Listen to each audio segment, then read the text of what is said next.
तो चलिए अब क्विक सिंगल की शुरुआत कर लेते हैं। गाबा सर गुड मॉर्निंग, बताइए क्विक सिंगल में क्या पिक कर रहे हैं? Good morning Shreya. स्टॉक का नाम है MCX। यस, MCX अपमूव है और ब्रेकआउट मिला है। ट्रेड करा है 2506। स्टॉप लगाएंगे 2480 का। पॉसिबल है कि फर्स्ट टारगेट 2550 और हायर जोन देख सकते हैं MCX। ओके, MCX ये हो गई गावा सर की पिक। अब रचना जी बताइए आपने क्या पिक किया क्विक सिंगल्स में? जी मेरी तरफ से हेवल्स रहेगा जिसको हम शॉर्ट ही करेंगे। देखिए एडवांस डिक्लाइन में 200 एडवांस एंड 2400 डिक्लाइंस है and India VIX is higher by 17%। तो आप यहाँ रैली को नेचुरली शॉर्ट करने के लिए यूज कर सकते हैं।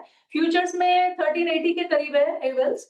आप यहाँ पे 1400 के एसएल के साथ इसको अगर शॉर्ट करते हैं तो आपका डाउनसाइड पे टारगेट रह सकता है 1345। Okay, Havells March futures sell करना है। सचिन आपका ट्रेड क्या रहेगा? वीर जी, यहाँ पर एक अपडेट होगा कि अस्त्र माइक्रो हमने क्लाइंट्स को भी रिकमेंड किया है। जो पहला टारगेट हमने दिया था वो अचीव है, बट मुझे लग रहा है ड्यूरिंग द डे अच्छी बाइंग हो सकती है फर्दर टारगेट्स के लिए। तो यहाँ पर अपनी लॉन्ग पोजीशंस रिटेन करें। जो फ्रेश एफएनओ स्टॉक है, मुझे लग रहा है यहाँ पर हिंडाल्को का स्ट्रक्चर काफी शानदार है। एक काफी रेयर डायमंड फॉर्मेशन का ब्रेकआउट यहाँ पर एस्टैब्लिश हो रहा है। 940 का लेवल इसने अभी अभी निकाला है, तो मुझे लग रहा है यहाँ पर मोमेंटम चेस किया जा सकता है।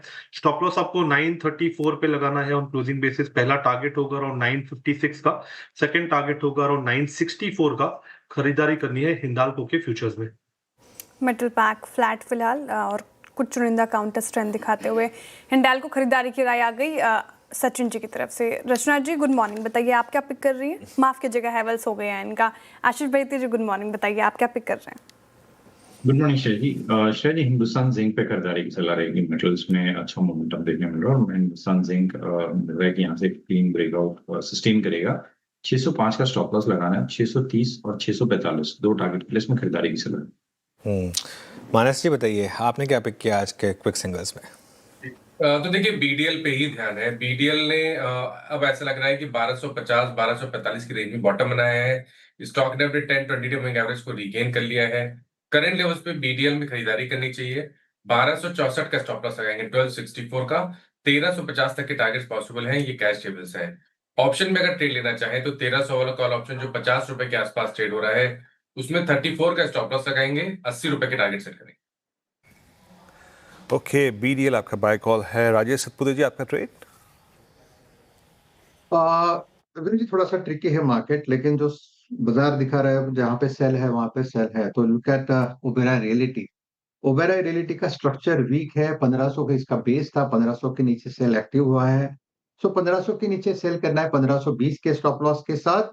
1440 1440 से लेके 1420 तक का एक स्टीप करेक्शन इसमें ड्यू है। So it's a sell in Oberoi reality.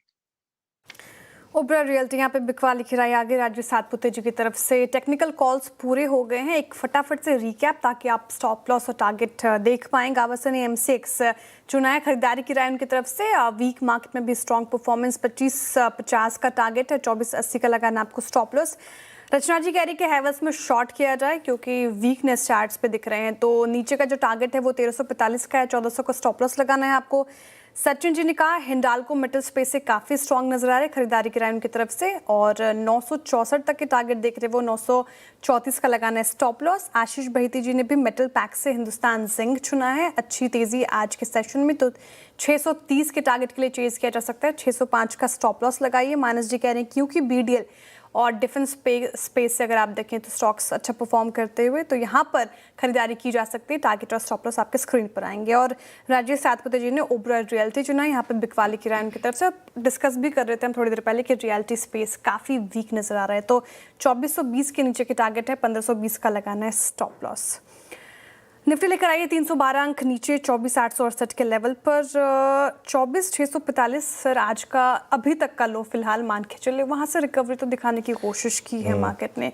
कुछ चुनिंदा स्पेसेस भी चल रहे हैं। नहीं, 24645 को मैं लो नहीं मानूंगा श्रेया, क्योंकि वो प्री ओपन का लो था और उसके बाद उस वहाँ पर ट्रेड नहीं हुई। तो ट्रेडेड लो जो है हम वहाँ पर हैं। अब दिन का जो ट्रेडेड लो है अब हम वहाँ पर हैं। अभी भी यही कहूँगा कि आप थोड़ा सा ट्रेडिंग से बचें। एक डिफेंस एज अ पॉकेट मुझे लग रहा है, लेकिन वहाँ पर भी अगर आप लकी रहे और अगर आपका फास्टेस्ट फिंगर फर्स्ट था, आपको फर्स्ट टिक में वो मिल गया, BEL, BDL, सोलार इंडस्ट्रीज़, इस तरीके के स्टॉक्स जो हैं अगर ये मिल गए तो अच्छी बात है। लेकिन अदरवाइज़ कोई बहुत ज़्यादा एक इस समय अग्रेसिव होने की अगर मतलब कहीं पर अगर आप एक थोड़ा सा दिखा सकते हो शायद ये स्पेस होगी। लेकिन ध्यान रखें निफ्टी का, अगर हम 24,700 के नीचे ट्रेड करने लगे निफ्टी पर और आज एक्सपायरी भी है तो फिर थोड़ी सी दिक्कत आ सकती है। और मार्केट का टेक्सचर यही है कि जहाँ पर भी रिकवरी या रैली फेल हो वहाँ पर अगर आप सेल करें तो पैसा बन रहा है। एक अच्छी चीज़ ये है कि बैंक निफ्टी वो 59,860,000 का जो 50 डेमा है उसको डिफेंड कर रहा है। बैंक निफ्टी का अगर आप इंटरडे चार्ट देखेंगे तो बैंक निफ्टी अभी भी वो बचा रहा है उसको। 59,148 भूल जाइए, वो जैसे मैं कह रहा हूँ प्री ओपन में जो सेटल हुए थे वो उन लेवल्स को मैं मानने को तैयार ही नहीं था। तो थोड़ा सा एक लेट्स वेट एंड वॉच। लेकिन clearly defence as a space I think अब हैल देखिए, मजगांव डॉक देखिए, सोलार इंडस्ट्रीज देखिए, इनमें सब में अच्छी मजबूती आ रही है। इसी पर फोकस करते हैं। मयूरेश जी, डिफेंस में अगर आपको कोई स्टॉक पिक करना हो तो वो कौन सा होगा?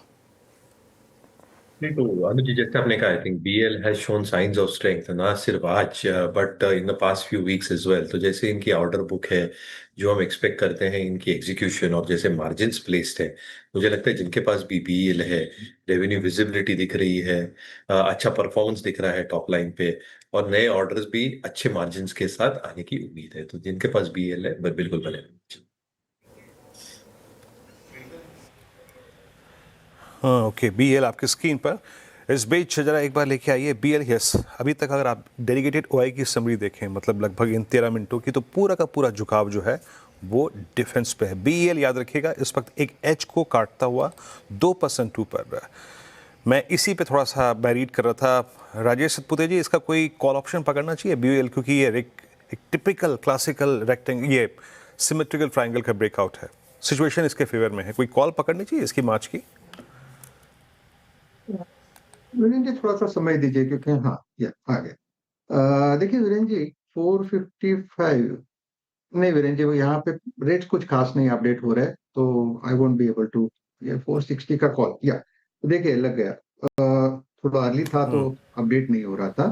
तो देखिए BL का मैं 460 का कॉल देख रहा हूँ, जो करीबन 18 रुपए के आसपास है। इसे बाय करें, स्टॉप लॉस रहेगा 15 का, स्विंग का टारगेट होगा करीबन 25 to 28 का। ओके, BEL पर ये व्यू हो गया फिलहाल, और डिफेंस स्पेस में मोमेंटम। लेकिन सर मैं देख रही थी कुछ मेटल काउंटर्स भी ठीक ठाक परफॉर्म कर रहे हैं। हिंडाल्को का जिक्र हुआ, हिंदुस्तान जिंक और हिंदुस्तान कॉपर। तो क्या थोड़ा सेलेक्टिव मेटल स्पेस में भी मौके ढूंढे, या फिर अभी थोड़ा वेट एंड वॉच की सलाह होगी? बहुत अच्छी मार्केट है ये एक्चुअली। अगर आप देखें तो अगर आप देखें वेदांता देखें, हिंदुस्तान जिंक देखें, ऑयल इंडिया देखें, लेकिन इशू क्या है कि ओवरऑल मार्केट का एक रिस्क है। ओवरऑल मार्केट का रिस्क है, लेकिन वो रिस्क अगर आप ले सकते हैं तो ठीक है। लेकिन शायद मैं ना बार बार एक चीज़ बताता हूँ, क्योंकि हमारा ना इशू क्या है, हमारा काम है, हमें रोज़ चार्ट GPT देना है, हमें रोज़ स्पॉटलाइट देना है, हमें रोज़ बिग स्टॉक्स देने हैं। अगर मैं खुद मार्केट में होता तो मैं आज का दिन शायद कल के मैच का हाईलाइट देख रहा होता और न्यूज़ देख रहा होता। एक विंडो पे कल के मैच की हाईलाइट, एक विंडो पे न्यूज़, और बाकी ये सब जो चीज़ें चल रही हैं वो चल रही हैं, ठीक है, अच्छी बात है। क्योंकि ये सब जो ट्रेड्स भी है ना, ये क्यूट ट्रेड्स हैं। अब जैसे इंडिगो है, अब मैं इंडिगो, हमने बिग स्टॉक्स में लिया इंडिगो, लेना चाहते थे ले नहीं पाए, वो अलग बात है। लेकिन अब आप मुझे बताइए कि कल के क्लोज पे थोड़ा ना आप शॉर्ट कर पाएंगे। ये क्या है ना, ये जो हमारी इंडस्ट्री में एक हर चीज़ के हर मूव की जो क्रेडिट लेने की बीमारी है ना, मैं उस पर थोड़ा बचना चाहता हूँ। मतलब उसमें गिरना ही था। तो ट्रेड कहाँ प्ले हुई है आज? सिर्फ अगर ट्रेड प्ले हुई है ना, वो दो जगह प्ले हुई है, एक डिफेंस में, और वो भी मैं कह रहा हूँ फिर से, अगर आपने प्री ओपन में ले लिया तो, अदरवाइज नहीं। एक डिफेंस में अच्छी ट्रेड प्ले आउट हुई है, और एक ये मेटल्स में थोड़ी सी अच्छी ट्रेड प्ले आउट हुई है, दैट इज इट। उसके अलावा शॉर्ट साइड की तो ट्रेड आज प्ले ही नहीं हुई है अब तक। खुदा ही मार्केट इतने बड़े गैप डाउन के साथ है, तो इसके लिए तो थोड़ा सा खैर वेट एंड वॉच। खैर डिफेंस में अच्छे मूव्स आ रहे हैं। सोलार इंडस्ट्रीज, भारत डायनामिक्स, BEL, मजगांव डॉक, F&O के 5 में से 4 टॉप गेनर्स अब सारे के सारे डिफेंस स्पेस हैं। और देखिए ये मार्केट का पहले भी ट्रेंड रहा है, अगर जब भी इस तरह की जियोपॉलिटिकल एंगल्स आए सबसे पहले डिफेंस स्टॉक्स भागते हैं। हिंदुस्तान जिंक अच्छा भागा क्योंकि सिल्वर प्राइसेस का एक मूव आया, उसका एक इम्पैक्ट ले लिया आपको आज हिंदुस्तान जिंक में देखने को मिला, तो ये एक अच्छा स्टॉक भागा है। यहाँ पर एक अच्छे मूव्स हैं इस समय पर। कमज़ोर क्या क्या है? अच्छा एक बार सुजलॉन लेकर आइए। सुजलॉन लगातार 52 वीक लोज लगा रहा है, कुछ ना कुछ तो दिक्कत है स्टॉक में। और इसके बाद मैं इसलिए भी कर रहा हूँ क्योंकि काफ़ी रिटेल के पास सुजलॉन है और ये I think fresh 52 week low होगा इसका। एक बार 52 वीक हाई और लो की प्लेट रखिएगा जरा इसकी। 3 महीने में 23% गिरा है। आई थिंक 2 क्वार्टर पहले जब इसके नंबर्स आए तो उसके बाद जब प्रोमोटर्स ने स्टेक सेल किया था या शेयर्स बेचे थे उसके बाद से ये लगातार गिरा है स्टॉक। और जी हाँ, ये आज इसका फ्रेश 52 वीक लो इस समय सुजलॉन का। मयूरेश, सुजलॉन पर क्या व्यू होगा अब आपका? एक बड़ी रैली हुई थी, 5 या 6 रुपये से 80 रुपये तक स्टॉक गया था, अब वापस 40 रुपये पर। I think Dynamics are very much in favour. आज के ऑर्डर बुक अगर आप सुजलॉन की देखे भी तो I think it's very healthy order book जो एग्जीक्यूटेबल हो सकता है अगले कुछ तिमाहियों तक। दूसरा, अगर आप टैरिफ रियलाइजेशंस देखें तो यहाँ पे एक बहुत सॉलिड इंप्रूवमेंट हमें देखी गई है। And Suzlon is one of the few players along with INOX जो पूरे आई थिंक एक डाउन साइकिल जो था विंड एनर्जी मार्केट में 2014-15 से 2025-26 तक जो सरवाइव कर चुका है। Now that it is survived, जो एक्सपेक्टेशन हम बांध के रख सकते हैं in terms of incentives that the government is probably introducing through PLIs और otherwise in terms of their own business model, I think काफी अच्छी तरह से प्लेस्ड है। गिरावट हुई है तो आई थिंक मुझे लगता है थोड़ा स्टॉक को कंसोलिडेट होने दीजिए, जैसे मार्केट्स विद इंडिया में कहते हैं, थोड़ा एक बेस फॉर्मेशन होने दीजिए। बट आउटलुक अगले 2-3 सालों के लिए ये इंडस्ट्री के लिए काफी अच्छा लग रहा है। ओके।